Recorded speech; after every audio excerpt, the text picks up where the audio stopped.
जहां भी जाकर देख लें शेर ही शेर नजर आएगा। आज अवाम ने वोट दिया तो नवाज शरीफ वजीर आजम होंगे।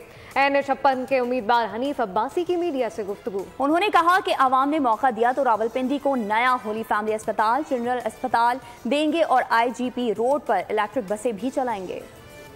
आप मीडिया के जरिए मैसेज है अपनी माओं, बहनों और बेटियों को कि रावलपिंडी की तरक्की और इस मुल्क के इस्तेहकाम के लिए आप नवाज शरीफ का साथ दें और शेर के निशान पे ठप्पा लगाएं।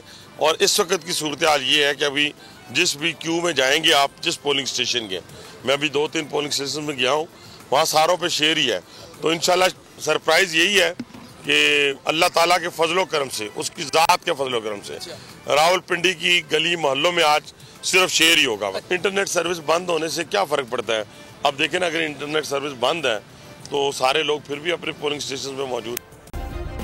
सब्सक्राइब करें और बेल दबाएं ताकि कोई खबर रह न जाए।